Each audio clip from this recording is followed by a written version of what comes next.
bermaksiat, menjauhi maksiat kepada Allah Subhanahu wa Ta'ala. Maksiat itu bentuknya apa? Meninggalkan apa yang diwajibkan dan melakukan apa yang Allah larang. Itu namanya maksiat. Kemudian kita sebutkan juga maksiat itu penghalang masuknya kita ke dalam surga.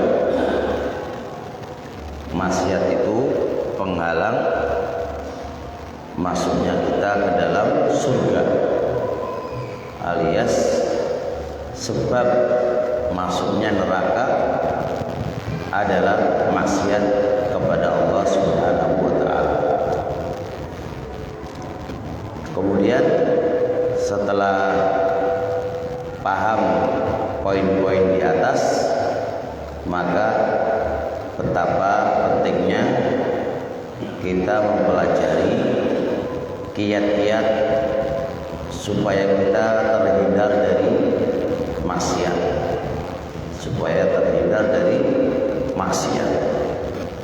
Sampai berapa kemarin? Sekarang masuk 9.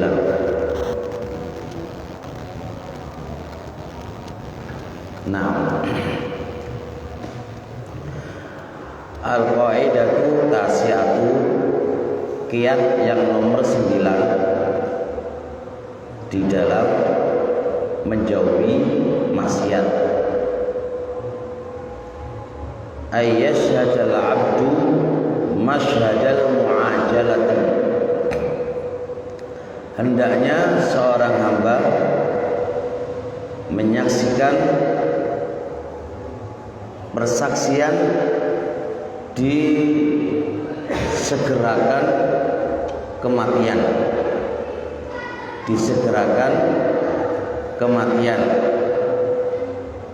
Perlu dipahami, kematian itu rahasianya Allah.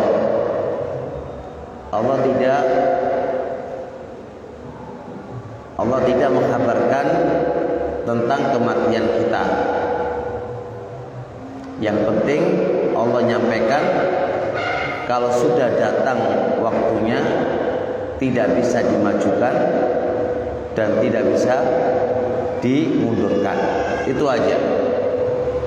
Adapun kapannya Allah nggak ngasih tahu. Kenapa Allah nggak ngasih tahu? Supaya kita berhati-hati, selalu taat kepadanya dan tidak bermaksiat kepadanya. Nah, kalau sudah paham tadi, maka orang yang bermaksiat kepada Allah harusnya mawas diri, takut. Jangan-jangan saat dia maksiat ajalnya datang. Berapa banyak orang pemain bola mati di tengah permainannya. Berapa banyak orang penyanyi mati ketika menyanyi. Berapa banyak orang mabuk mati ketika mabuk. Ini semua adalah su'ul khatimah yang mengantarkan dia kepada murkanya Allah Subhanahu wa Ta'ala. Maka selayaknya kita, gimana caranya kita itu mati di atas kebaikan. Nah, caranya gimana? Melanggengkan perbuatan baik dan meninggalkan perbuatan maksiat. Allah mengatakan, wala tamutunna illa wa antum muslimun. Kamu jangan mati kecuali dalam keadaan Islam. Mananya apa? Sering-seringlah kamu, senantiasalah kamu di dalam ketaatan, kamu akan mati dalam ketaatan. Mafhumnya, kalau kita bermaksiat kepada Allah Subhanahu wa Ta'ala, maka mati kita di atas maksiat kita kepada Allah Subhanahu wa Maka perbuatan dosa apapun yang kita lakukan, sampai dosa yang gak ada yang tahu kecuali kamu dengan Allah, kamu pasti takut. Kamu pasti takut. Anda menggunakan HP yang tidak ada yang tahu kecuali kamu dengan Allah. Tidak ada yang tahu kecuali kamu dengan Allah. Otomatis kamu juga harus mikir, kalau aku maksiat kepada Allah saat aku buka HP, lalu ajal datang kepada saya, apa guna saya? Ini yang harus kita perhatikan, Bapak Ibu yang dirahmati oleh Allah Subhanahu wa ta'ala. Dengan kita mengingat kematian dan ajal, ini satu poin, satu kiat untuk kita bisa ninggalin maksiat. Jadi kata mau maksiat, jangan-jangan aku mati di atas sini. Ketika mau maksiat lagi, jangan-jangan aku mati di atas kemaksiatan. Maka dengan ini, wahai orang-orang yang sekarang ini masih di tengah-tengah maksiat, bertobatlah kepada Allah Subhanahu wa ta'ala, mumpung ajal belum datang kepada kamu. Kalau sudah datang, ya hasrata ala ma farratu fi jambillah. Jangan kayak yang disampaikan oleh Allah Subhanahu wa ta'ala tentang penduduk neraka. Dia mengatakan, duhai ruginya saya, duhai sedihnya saya ketika di dunia mengabaikan perintah-perintah kamu. Maka penyesalan nggak ada gunanya. Penyesalan tidak ada gunanya. Hanya sekedar penyesalan, nggak diterima oleh Allah Subhanahu wa ta'ala.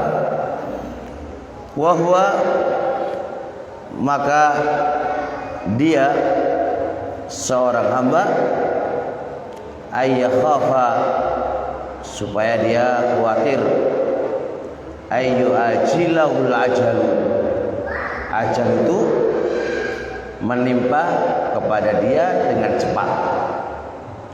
Faya'khudhahullahu ala ghirratin, maka Allah mengambil dia di atas kelalaiannya. Seorang hamba harus takut ini, Pak. Dia lalai, Allah cabut nyawanya. Dia lalai, Allah cabut nyawanya. Ini yang kita harus khawatir. Ini yang harus kita khawatir. Sehingga apa yang terjadi? Fayuhalu bainahu wa baina ma yastahi min laddatid dunya wa bainahu wa baina ma yastahi min laddatil akhirah.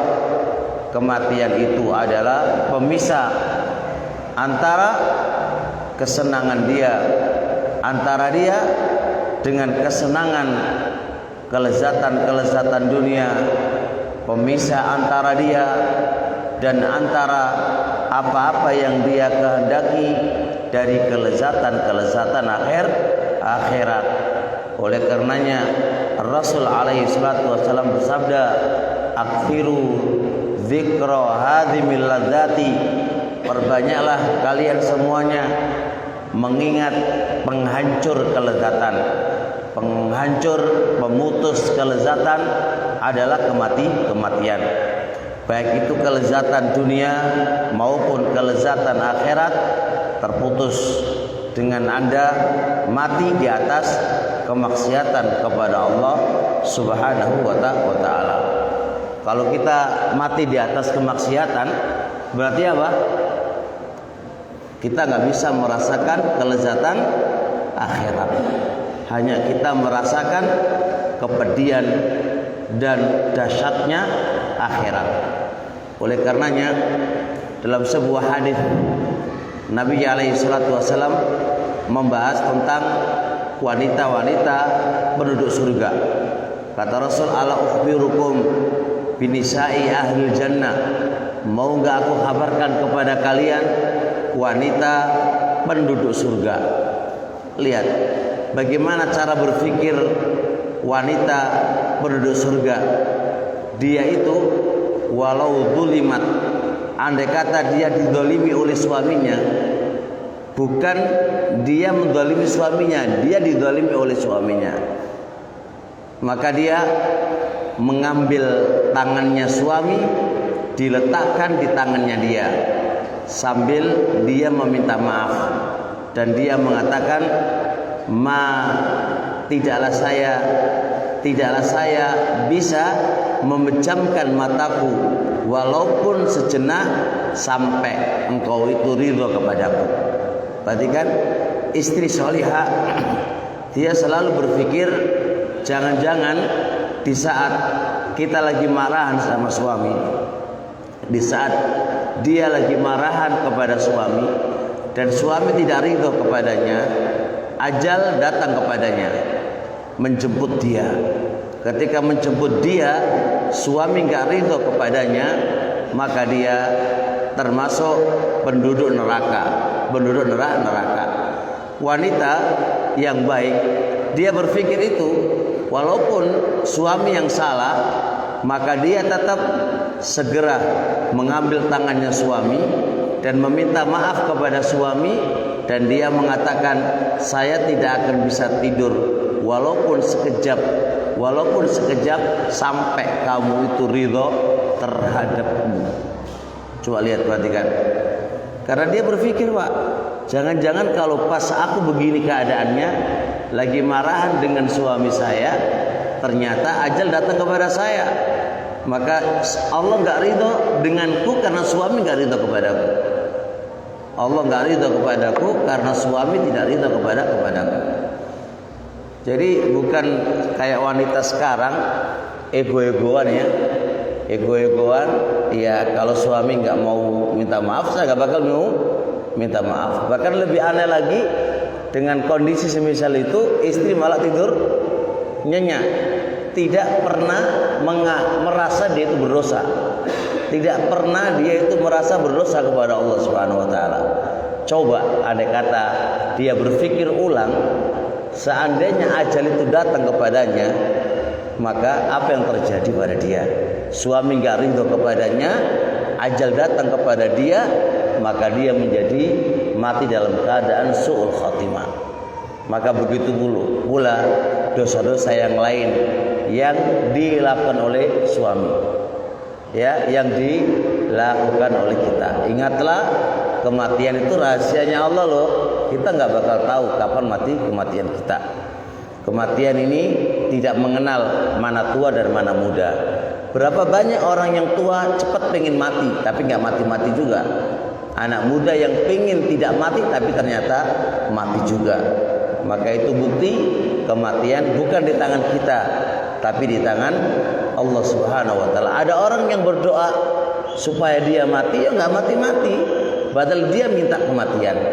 Itu bukti bahwasanya mati tidak ada kaitannya dengan makhluk. Itu sudah di tangannya Allah Subhanahu wa Ta'ala. Fayalaha min hasratin, duhai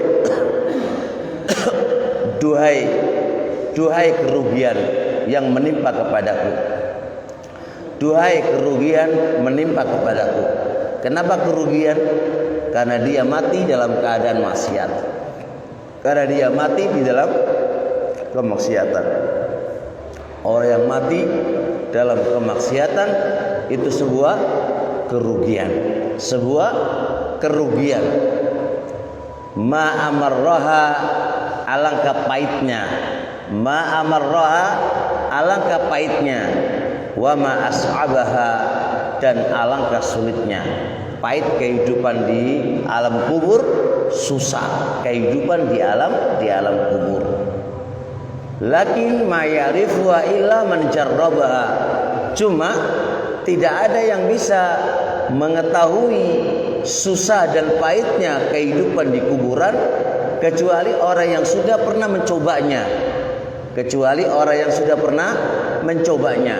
Seorang mukmin tahu walaupun belum pernah mencobanya, dikarenakan kabar-kabar dari Rasul alaihi salatu wassalam.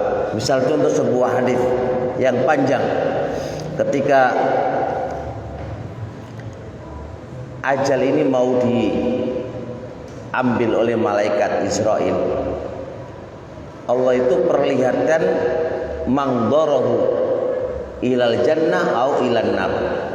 Allah perlihatkan yang penduduk neraka, Allah lihatkan neraka. Yang penduduk surga, Allah lihatkan surga. Bagi yang Allah lihatkan surga, dia mengatakan ajiluni, ajiluni, segerakan aku, cabut nyawaku, karena dia diperlihatkan surga oleh Allah.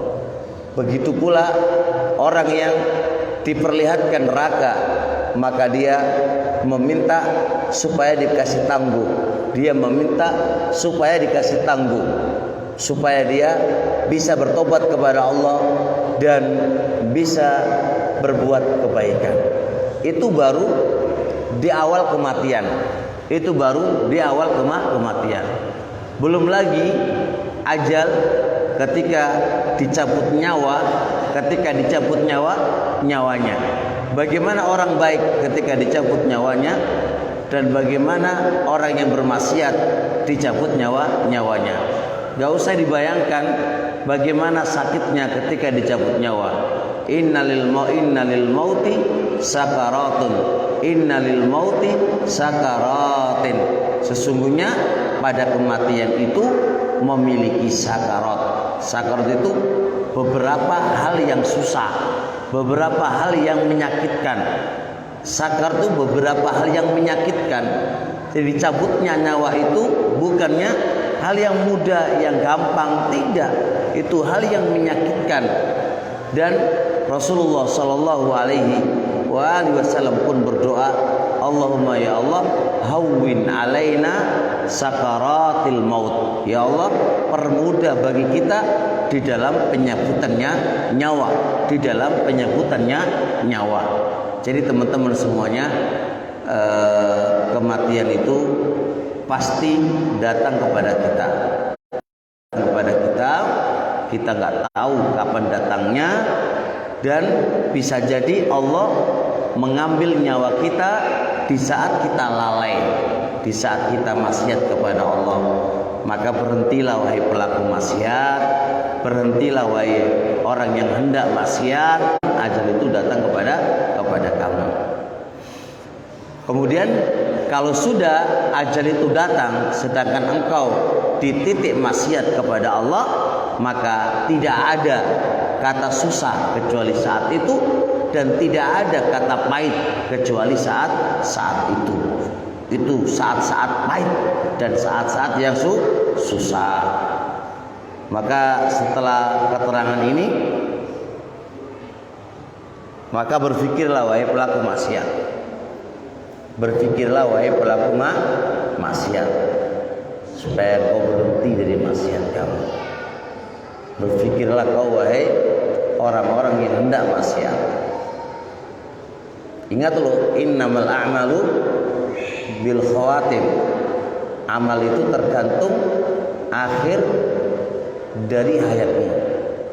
Percuma Anda sholat, percuma Anda puasa saat penghujung akhir kamu di atas maksiat. Perhatikan itu. Kita semuanya tahu hadis Muslim, ada seorang laki-laki, dia ma min amalil khairi, tidaklah dari amalan kebaikan kecuali dia punya andil dalam peperangan di jalan Allah. Dia nomor satu pak, paling depan dia. Sampai-sampai para sahabat memuji dia adalah ahlul jannah. Saking baiknya dia dan saking kelihatan dia berjuang di jalan Allah. Tapi berita itu sampai kepada Nabi SAW. Nabi mengatakan huwa ahlun nar, dia adalah penghuni neraka. Persaksian sahabat dengan persaksian ini berbeda. Maka para sahabat pun melihat, meneliti bagaimana kinerja dan bagaimana keadaan orang tadi. Suatu ketika dia pun ikut berperang di jalan Allah Subhanahu wa taala.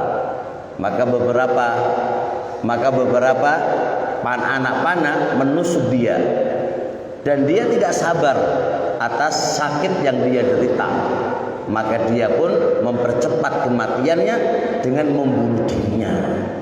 Coba lihat, maka dengan sebab dia bunuh diri saja, penghujung akhirnya dia masuk neraka. Bayangkan, dia amalnya luar biasa, amalnya luar biasa. Kita kon apa nih? Nah, ternyata dia masuk neraka. Hilang Pak semua amal-amalan dia, karena yang dinilai itu penghujung akhir daripada hayatnya. Makanya sampai kita di atas kemaksiatan, lalu kematian itu datang ke kita.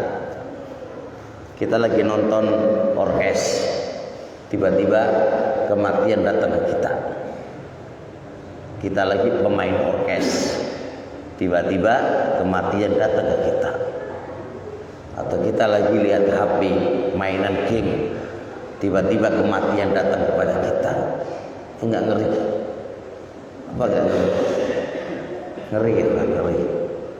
Maka ayo semuanya perbaiki amalan kita dan perbaiki amalan-amalan kita dengan mengharap pahala kepada Allah dan selalu diberi bimbingan jauhnya dari maksiat kepada Allah Subhanahu wa taala. Karena kita juga nggak tahu, Pak. Saya dengan jenengan juga nggak tahu penghujung akhir kita itu apa. Apakah penghujung akhir kita itu dosa atau ketaatan, kita nggak tahu. Jadi kita juga nggak bisa apa-apa. Kita hanya takut kepada Allah, berharap di penghujung akhir kita itu dalam keadaan kebaikan. Tapi itu bukan di tangan kita, di tangan Allah. Kita hanya segera memaksimalkan mentaati Allah dan berusaha untuk menjauhi maksiatnya. Akan tetapi kita nggak tahu, umur di tangan Allah dan penghujung akhir kita juga di tangan Allah.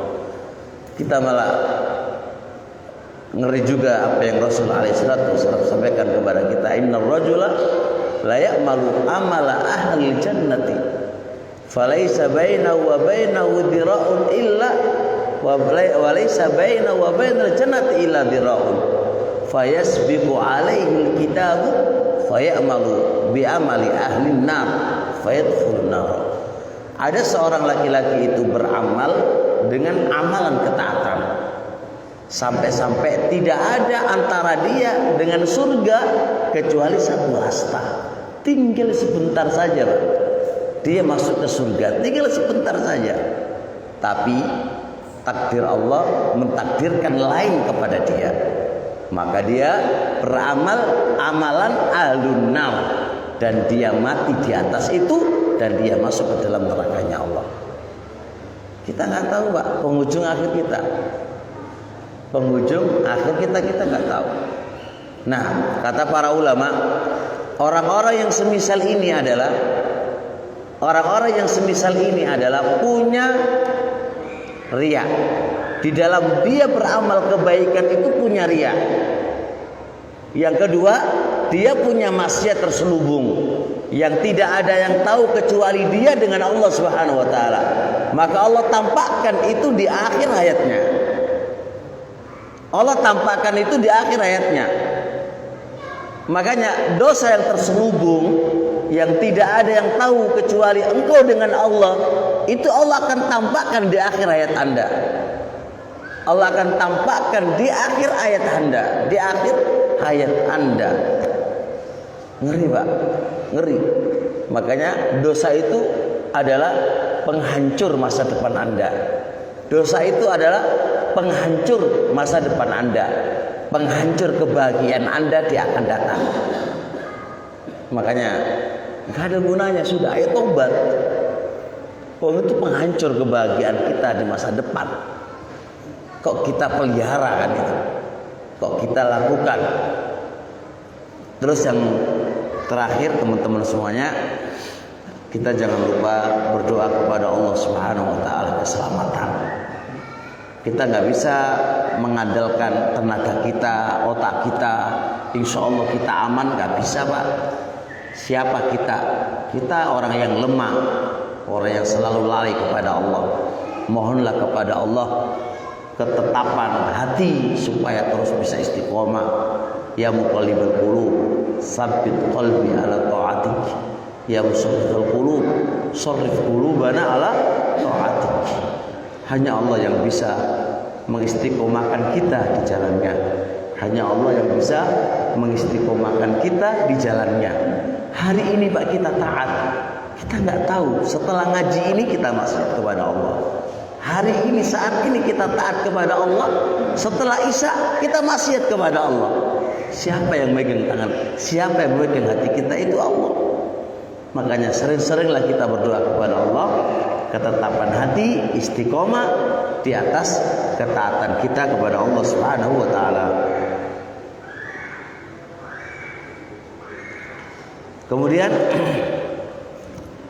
kita lanjutkan al-qaidatu al-ashiratu. Kaidah yang ke-10. Kaidah yang ke-10. Dari kaidah-kaidah kiat menjauhi maksiat. Ayyash masyhadal bala'i wal afiyati. Hendaknya seorang hamba itu menyaksikan persaksian semua ujian keselamatan. Bala itu bisa masuk ujian, cobaan, bencana, penyakit, rezeki seret, kemudian selalu bangkrut, dan bala berupa hati yang sempit. Hati yang sempit. Semua ini sumbernya karena maksiat. Keselamatan dunia akhirat, keselamatan rezeki yang barokah, keselamatan badannya selalu sehat, dan seterusnya, ini adalah karena ketaatan. Bahkan penyakit itu pun Pak, sebagian mengatakan sering-sering sakit itu juga karena maksiat. Sampai segitunya Pak, sering-sering sakit itu juga karena maksiat. Dan orang yang selalu sehat itu dikarenakan apa? Maksiat. Dikarenakan apa? Ketaatan dia kepada Allah Subhanahu wa ta'ala. Ini kok bisa begitu? Kita akan sebutkan. Fa innal bala'a fil haqiqati, maka sesungguhnya bala pada hakikatnya laisa illa dzunubu, tidaklah terjadi kecuali karena dosa. Wa awaqibuha, dan akibat-akibat dosa dan maksiat. Semisal kayak adanya Covid. Di beberapa hadis Nabi alaihi salatu wasallam, hadis ini dihasankan oleh Imam Al-Albani. Wa man tasyaratil fahishatu, tidaklah perbuatan keji yaitu zina telah menyebar illa kecuali Allah akan anzalallahu da'an, Allah akan menurunkan sebuah penyakit lam yusbaq ilaih, penyakit yang belum ada pada masa sebelumnya. Covid ini kan baru-baru tuh, yang tidak ada di masa sebelumnya. Kita nggak usah nyalakan A dan B, karena itu kita yakin datangnya dari Allah. Berarti kita ini namanya musabbab, pasti ada sebab. Apa sebabnya? Perbuatan zina sudah dilegalkan. Di mana-mana terjadi perzinahan. Maka tunggu aja akan datang model penyakit yang lain yang zaman dulu belum pernah mengenali itu. Semakin sedikit maksiat, semakin sedikit penyakit itu datang. Zaman dulu Pak, mana ada penyakit aneh-aneh kayak gitu itu. Lihat di zaman bapak-bapak kita, Pak, paling mati ya wis ngono wae lah. Ora kok aneh-aneh penyakit aneh-aneh ku ora ono. Men di zaman kita modern kayak gini ini. Karena kakek maksiat. Kakek maksiat. Apalagi zina wis merajalela. Bagaimana enggak merajalela, Pak? Orkes dibuka. Apa mana? Di rumah kita udah dibuka itu nyanyian-nyanyian yang apa? Yang tidak, yang telanjang setengah telanjang. Terus kemudian di HP kita aja itu ada porno-porno dan yang lain. Gimana tidak terjadi yang namanya perzinahan? Iya kan? Ini akan berefek kepada bala penyakit. Dan Indonesia ini hari-hari ini lihat ekonominya semakin apa? Menurun. Dan menurunnya sebuah ekonomi tidak ada lain kecuali karena apa? Karena maksiat kita kepada Allah. Rakyat semakin menjerit. Karena apa? Bukan disalahkan pemerintahnya, bukan. Salahkan diri kita. Diri kita lah yang salah. Dikarenakan kita bermaksiat kepada Allah. Kita lihat wa daraballahu mathalan qaryatan kanat aminatan mutmainnatan. Allah ngasih permisalan dengan suatu kampung. Yang kampung itu dahulunya aman, sejahtera dan beriman kepada Allah. Ya'ti rizqa, datang rezekinya di setiap saat. Masya Allah, aman sentosa, rezekinya luar biasa. Kenapa kok begitu?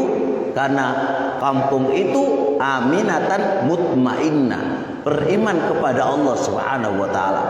Kampung itu taat kepada Allah, negara itu taat kepada Allah. Rezekinya datang selalu, Pak. Datang selalu rezekinya. Kita lihat fakafarat bi'an'umillah. Setelah dia beriman kepada Allah, Allah berikan dia rezeki yang banyak.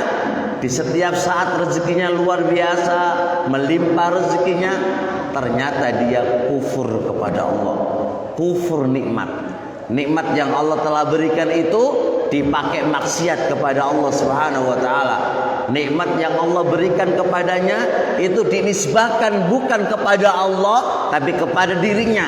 Akulah yang mendapatkan dunia ini semuanya, lupa kepada Allah Subhanahu wa taala. Maka apa? Fa'adzaqahullahu libasal ju'i wal khaufi bima kanu yasnaun. Maka Allah timpakan kepadanya pakaian kelaparan dan pakaian rasa takut disebabkan apa yang mereka lakukan. Allah membahasakan pakaian, Pak. Berarti kelaparan terus menerus menimpa kepadanya, rasa takut terus menerus menimpa kepadanya. Karena apa? Kufur terhadap nikmatnya Allah. Kufur, Pak, kufur kepada nikmat. Ini bahasa Al-Quran, bukan bahasa kita, bahasa Al-Quran. Bala menimpa kepadanya, rasa takut, rasa kelaparan. Nih lihat, semakin hari mahal terus. Kemudian uang sekarang ini, uang 100.000 ini dapat angka, diberikan barang tidak bernilai, menjadi inflasi. Inflasi yaitu duitnya ada tapi barangnya nggak mendapatkan apa-apa. Dulu 100.000 dapat apa? Banyak banget. Dulu Pak, dulu ya. Uang 1.000 bernilai. Sekarang uang 1.000 itu nggak bernilai, Pak. 10.000 juga nggak akan bernilai sekarang. Inflasi yang terjadi tidak ada lain kecuali karena apa? Maksiat kepada Allah Subhanahu wa taala. Maksiat. Nah, ini kalau nggak disadarkan orang-orang ini, Pak, mau sampai kapan? Menuntut negara supaya negara itu apa? Itu begini dan begitu. Bukan negara yang disalahkan. Kitanya yang salah. Kita jauh dari Allah, Pak. Negara nggak bisa apa-apa. Negara nggak akan bisa memakmurkan rakyatnya tanpa Allah. Negara nggak akan bisa mendisiplinkan ekonomi negara, nggak bakal bisa tanpa Allah, nggak bisa. Jadi nggak perlu kita nyalain negara, salahin diri kita sendiri dan bertobat kepada Allah atas dosa-dosa yang kita lakukan. Dosa kita ini sebabnya. Nah, kemudian wal afiyata al mutlaqata, dan kesehatan yang mutlak, keselamatan yang mutlak, hiya ta'atu wa awaqibuha, itu disebabkan karena ketaatan-ketaatan dan akibat-akibat ketaatan. Akibat-akibat ketaatan itu akan Allah selamatkan dia dari segala macam mara bahaya. Atas ketaatan-ketaatan kita, Allah akan selamatkan ekonomi negara kita. Atas ketaatan-ketaatan kita masing-masing, Allah akan selamatkan badan-badan kita dari penyakit. Dari penyakit. Ini akan numpuk, dari penyakit datang lagi, ini lagi. Hari-hari itu aja. Lihat tuh. Sampai kena ini semua karena maksiat kita kepada Allah Subhanahu wa taala. Maka fa'ahlul bala'i, maka orang-orang yang kena selalu musibah, hum ahlul maksiyah, mereka lah adalah pelaku maksiat. Wa in ufiyat abdanuhum, walaupun badan-badan mereka itu sehat, tapi selalu ada ujian dan cobaan, selalu sempit dadanya, selalu ada ujian dari anak dan istrinya, maka itu semua karena maksiat kita kepada Allah. Wa ahlul afiyah, orang-orang yang selamat, orang-orang yang diselamatkan, orang-orang yang ditenangkan hatinya, orang-orang yang diselamatkan dari mara bahaya, hum ahlu ta'ah, mereka adalah orang-orang yang taat kepada Allah. Wa in maridat abdanuhum, walaupun telah sakit badan-badan mereka, walaupun telah sakit badan-badan mereka, mereka tetap aman, selamat. Mereka tetap hatinya bahagia, hatinya nggak sempit, walaupun dia terkena ujian badannya sakit, dia nggak pernah mengeluh, dia nggak pernah berputus asa dan seterusnya. Itu karena apa?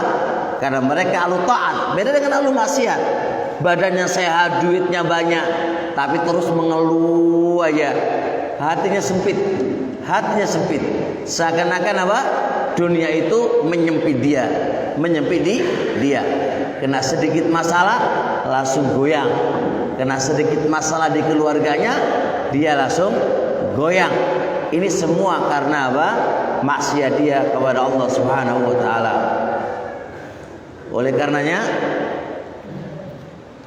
qala ba'dhu ahli ilmi, telah berkata sebagian ahlul ilmi, fi atharil marwi, pada athar yang telah diriwayatkan, katanya, idza ra'aitum, apabila kalian melihat ahlal bala'i, orang-orang yang terkena musibah, fas'alullahal afiyata, mintalah kepada Allah keselamatan.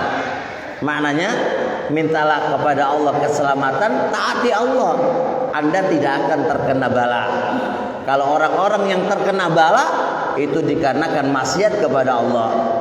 Fa inna ahlal bala'i, maka sesungguhnya orang-orang yang terkena bala, al mubtaluna, mereka lah orang-orang yang kena ujian berupa bima'asillah, dikarenakan dia maksiat kepada Allah, wal i'radhi wal ghaflati, dan karena dia berpaling dan lalai kepada Allah, berpaling dari Allah, lalai dari Allah, dan maksiat kepada Allah.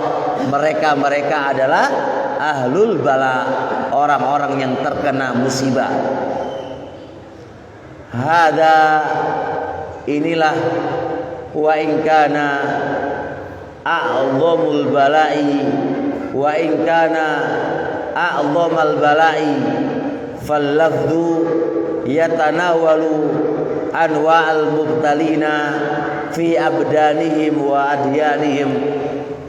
Taib, ahlul bala, itu adalah tidak harus kepada bala di badannya saja, tapi bala berupa agamanya. Maka lafaz itu mencakup beraneka ragam orang-orang yang terkena bala, baik itu di badannya maupun di agamanya. Maksudnya apa? Maksudnya bala yang paling terbesar yang menimpa kepada hamba adalah bala di agamanya. Karena lafaz yang tertera idza raaitum ahlal bala'i itu di kaidah usul fikihnya itu berfaedah umum. Berarti semua orang yang terkena bala, baik itu berkaitan dengan agamanya, baik itu berkaitan dengan apa? Badannya, semua itu dikarenakan apa? Maksiat kita kepada Allah.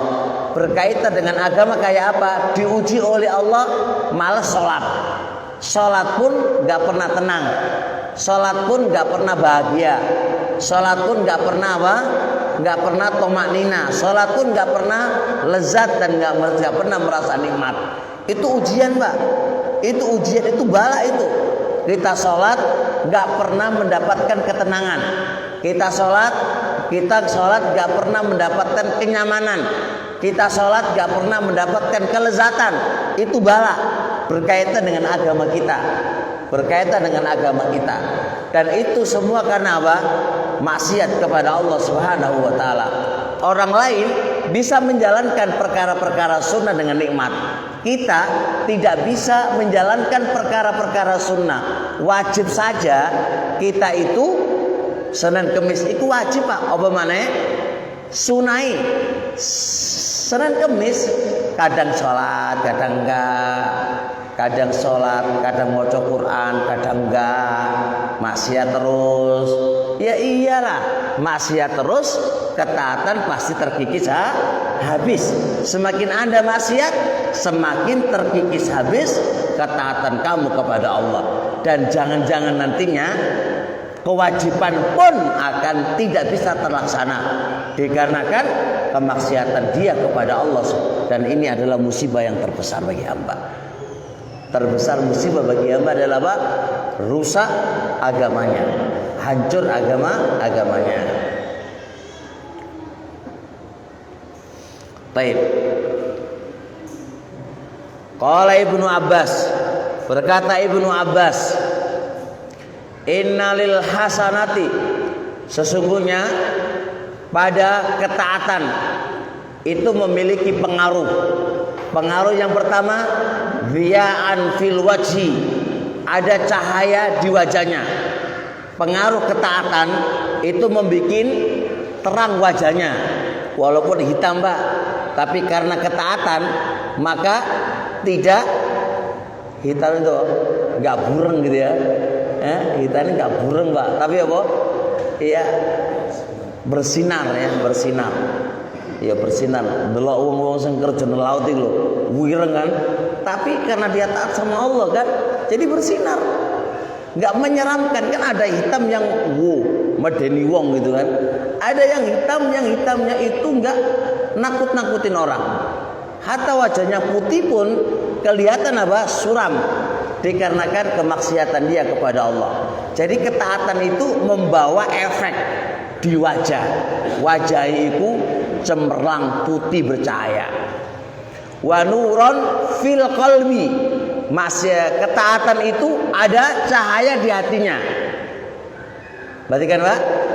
Cahaya di hatinya. Jadi ketaatan itu membawa cahaya di hatinya. Hati, Pak, kalau ono cahaya, insya Allah luwe iso berpikir mateng. Luwe iso berpikir mateng. Mau maksiat itu mikir, Pak. Soalnya ada cahaya di hatinya. Beda, Pak, kalau hatinya itu gelap.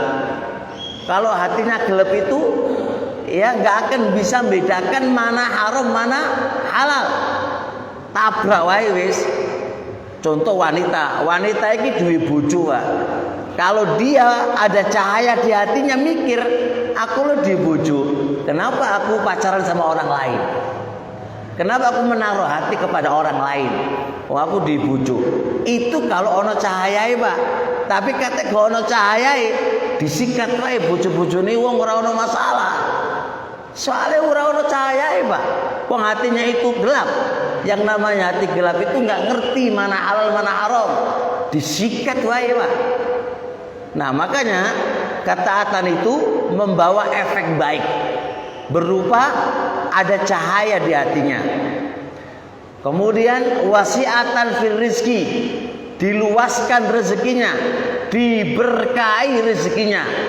Orang yang taat kepada Allah walaupun rezekinya saiti tapi berkah, pintu keberkahan yang luas bagi ketaatan kepada Allah.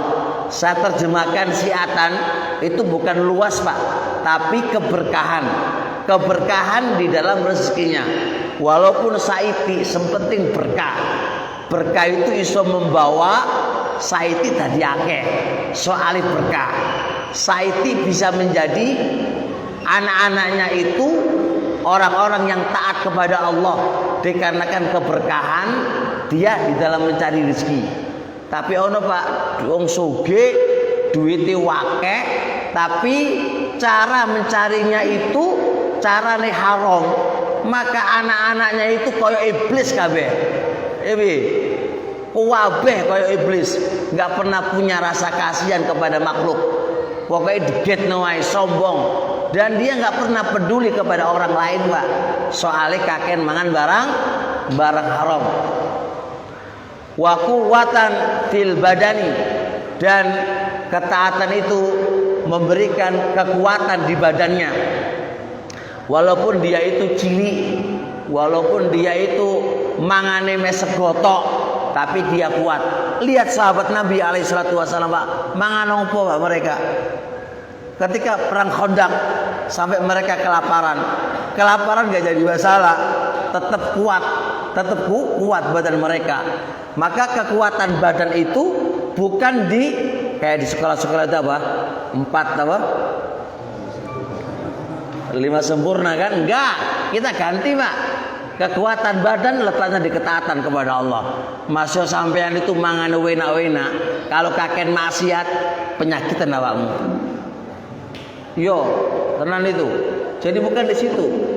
Jadi kekuatan badan, kesehatan badan letaknya di mana di ketaatan Anda kepada Allah. Gitu loh. Nggak coba saya yang sholat jamaah. Tua-tua bawa senom-nom. Mana nom-nom? Bilang kabeh. Pangate mati kabeh baru dengan ya di masjid. Allah Ustaz. Wa mahabbatan fi qulubil khalqi, dan ada rasa cinta di hati makhluk-makhluk yang baik. Orang yang kebaikan itu membawa rasa cinta di hati-hati manusia. Wa anna lisayyiati, dan bahwasanya perbuatan dosa itu ada sawadan, ada hitam fil wajhi, ada suram di wajahnya. Maksiat itu membawa kesuraman di wajahnya. Wa dzulmatan fil qalbi, ono kegelap, gelap di hatinya. Hati ini mau gelap Pak, ora ono penerang, maksiat. Wa wahanan fil badani, membikin lemes, lemah badannya. Walaupun mangan kacang hijau akeh gitu kan, susu sakrek, ya kan, itu saya lemes wae karena maksiat. Wa naqsan fil rizki, kurang barokah rezekinya. Wa bughlatan fi qulubil khalq, dan dibenci di hati-hati makhluknya Allah. Maka coba lihat efek samping dari ketaatan dan efek samping dari apa? Maksiat. Efek samping ketaatan adalah keselamatan.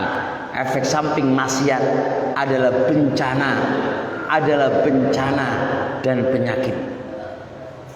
Maka wahai teman-teman semuanya, ayo kita berpikir yang sekarang ini di tengah-tengah maksiat. Ini loh efek samping yang Anda akan lakukan. Apakah Anda tetap menjalankannya sedangkan efek samping sudah di depan Anda? Ini jelas efek sampingnya ini. Dan ini bukan hanya cerita belaka ini, Pak. Kenyataan, real kenyataan. Apakah masih terus bermaksiat kepada Allah Subhanahu wa taala? Mohon maaf yang rokokan sekarang. Saya rokokan tuh sampean dengan hal-hal yang semisal ini. Engko nang mati pas rokokan harus piye? Terus sama saya nyetel toh TV apa Ibu? Hah? India dan yang semisalnya. Aku nang mati pas nonton TV India. Terus pemane yang musikan sama lagi ndelok musik, ringeno musik sambil rokokan, sambil ngombe, sambil nggawa wong wedok, nang mati di atas terus piye sampean. Terus efek samping, lihat efek samping yang akan Allah berikan kepada Anda. Paling tidak hati kamu itu apa gelap gulita. Paling tidak rezeki kamu itu enggak berkah. Paling tidak badannya kamu itu lemah dan sakit-sakitan. Lihat Ibnu Rajab rahimahullah taala ketika menyebutkan hadis Nabi alaihi salatu wasallam, "Ikhfadillaha yakfatka." Jagalah Allah, Allah akan menjaga kamu. Ibnu Rajab mengatakan Allah akan menjaga kamu, sak badan kamu akan dijaga oleh Allah. Beliau menyebutkan di zaman dulu orang-orang yang taat kepada Allah itu Pak, itu umur 100 tahun, gak ada penyakit linu, orang belas gadas penyakit itu. Soalnya kawit cili badannya itu digawe taat kepada Allah. Apa dhewe Pak? Wis linu, wis mana? Kakek napa kolesterol, stroke. Ya kayak maksiat iki lara stroke enggak piye maksiat to wae. Dewe-dewe iki lho Pak kan maksiat Pak.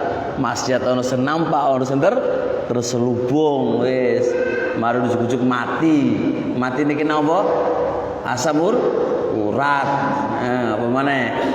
Darah tinggi. Terus biasanya sing lara darah tinggi itu apa? Kakek duwite mangan wong.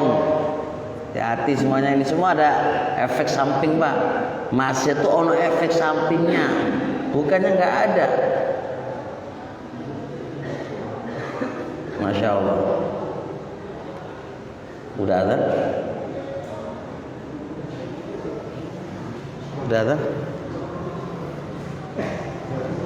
Wis kelewatan ada nih. Udah lewat. Udah komat. Ya surah sekian wis. Nah, terus gak usah azan gak apa-apa. Gue langsung komat. Gak usah. Azan itu fardu kifayah. Tapi gak tahu gue malah lagi masalah azan wae lah. Azan.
sedikit.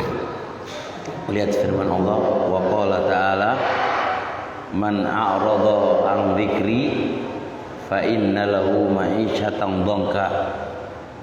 Barang siapa yang berpaling dari Al-Qur'an, maka sesungguhnya bagi dia kehidupan yang sempit. Kehidupan yang sempit gara-gara apa? Berpaling dari Al-Qur'an. Ora gelem ngamalno isine Al-Qur'an. Dikandani lewat Al-Qur'an, dia malah menentang. Al-Qur'an lu ngini, dia malah enggak nerimo isine Al-Qur'an. Ini jenenge berpaling dari Al-Qur'an. Lihat orang kayak gini tadi. Dia akan mendapatkan kehidupan yang sempit. Kehidupan sempit itu piye? Ima dunia ora ono, Allah bikin dia fakir, atau hatinya yang fakir, Pak. Duitnya melimpah tapi hatinya sempit. Kan gitu. Hati sempit, kurang ya, Pak. Ini karena berpaling dari Al-Qur'an. Kehidupan sempit sebabnya masih maksiat. Yang kedua, ma asabakum min musibatin. Apa-apa yang menimpa kepada kalian min musibatin, dari musibah, fabima kasabat aidikum, itu olah dosa-dosa kalian. Ibnu Umar, Pak, ketika berjalan putus sandali, dia pun langsung istighfar. Faqilalah, dikatakan kepadanya, ini namanya musibah dan ini karena dosa-dosaku. Itu sandal pedot, Pak. Sandal pedot aja itu apa? Musibah itu karena dosa. Ya mungkin ya punya sepeda motor atau mobil atau keseliju atau apa ya bisa musibah, itu kan musibah. Berarti karena dosa. Wa qala ta'ala wa ju'ilad dhillatu was-sagharu ala man khalafa amri. Dijadikan kerendahan dan kehinaan kepada orang yang menyelisih perintahku. Siapa orangnya yang menyelisih Rasulullah? Siapa orangnya yang bermaksiat kepada Rasulullah? Hina-hina, Pak. Hina-hina. Jadi falillah man aradal izzata falillahil izzatu wa lirasulihi. Barang siapa yang ingin kemuliaan, kemuliaan itu hanya pada ketaatan kepada Allah. Jadi kalau kita ingin kemuliaan, taati Allah. Kalau kita ingin kehinaan, kerendahan, maksiat kepada Allah. Maka setiap negara, Pak, semakin dia taat kepada Allah, semakin dia mulia. Tapi kalau seorang negara yang dia bermaksiat kepada Allah dan Rasulnya, semakin dia hina. Contoh aja, kita gak usah utang bank nih, orang sih utang bank, Pak. Wis ora seke utang riba. Anda akan mulia insya Allah. Walaupun Anda tidak punya apa-apa, tapi nggak ngutang bank, wis. Mulia. Kehidupan kita mulia, Pak. Tapi sama si utang bank, riba, hina. Ujung itu akan hina. Karena udah maksiat. Nah, kemudian yang terakhir, Rasul alaihi salatu wassalam. Apa ini?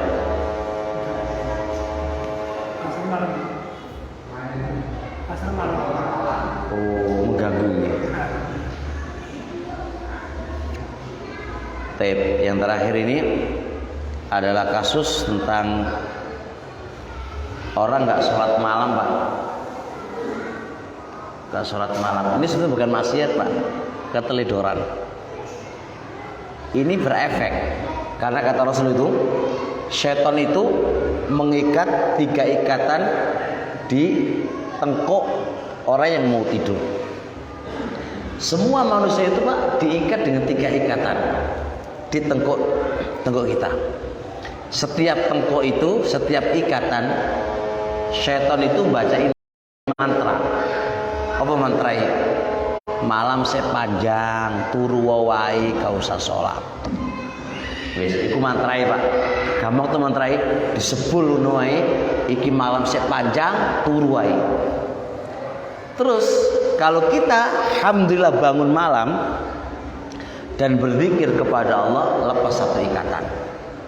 Lalu wudu 2 ikatan lepas, kalau sholat 3 ikatan lepas.